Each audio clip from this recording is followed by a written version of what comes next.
were talking earlier about the different types of things that happened up in Area 3 and 4, which of course was the county. And when you came out of the city after a 2-week schedule in the city, if you were fortunate enough to get assigned to the county, it was like kind of a breath of freedom, because it was wide open, and you didn't have either zero or the overall administrators looking down your throat if you're running a unit or whatever. It was kind of refreshing to go to the county. And I recall this one day that Steve Barrett was my unit partner, and we were up at Aliso Beach, main Aliso Beach, and it was in the afternoon. Glare was, definitely there. And so, beyond seeing much past the end of the Aliso Pier, you're into the glittering glare. It was difficult to determine, but we noticed there was this weird splash that was occurring. It would splash up at maybe 2.5 feet or so, and then it would go and move incrementally and splash again. It was kind of like, what is that? Is that an LDS? And not to put too fine of a point on it, I don't mean Latter-day Saint. I mean a long-distance swimmer, LDS. And what's this guy doing? And so we couldn't really tell because of the glare. So we drove out onto the Aliso Pier, way out towards the end, put the binoculars on it, and we discovered that it was a baby dolphin, maybe 4.5 feet long, and its flukes were caught in a giant 3-foot diameter seaweed ball. And this little baby dolphin was drowning slowly but surely, and it was doing everything it could to try to squirm, but his flukes were just firmly embedded. And so we're sitting there, and I'm going, geez, we can't let this little guy drown, and I can't really justify having Steve Barrett jump off the pier with a knife and swim out about 150 yards and cut this thing free, because if we get a call, it's going to be a one-man unit.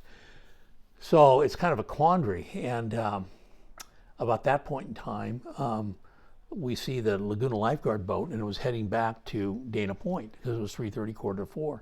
So I got on the radio and just called him 5640 to Laguna Station 55 rescue boat at Aliso, and I didn't know their unit designation, so they answered, and I vectored him into where this little baby dolphin was. It was really fortuitous that they were there, and they readily agreed to help him immediately. And so they come in, and one of the guards hops over the side of the boat. We're watching this with the binoculars, and the baby dolphin, of course, doesn't fight him or anything. Is exhausted, and the guy spends about 5 minutes, and he frees the dolphin, cuts the whole seaweed thing. And I have no idea how the dolphin could have gotten into that.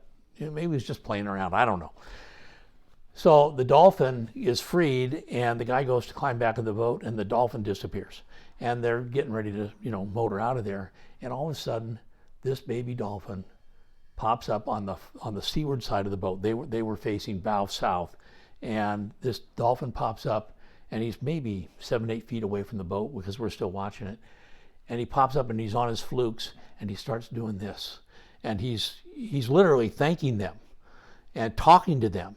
And you can just see the joy in his face, and it's astounding. And he goes like from here to maybe 15, 20 feet back, and he hops in, and now he pops up next about 20, 30 feet off the stern of the boat. And this time he comes out of the water, and he's doing flips.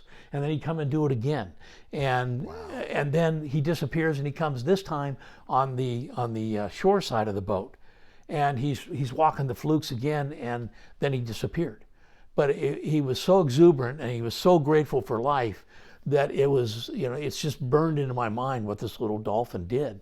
And, we obviously did more than just make human rescues, but I remember that event like it just happened. It was an extraordinary thing to see.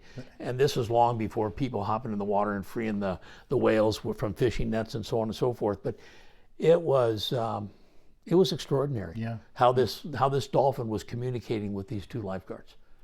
You don't forget those kinds of things. Never. It was really a wonderful thing to see. Wow.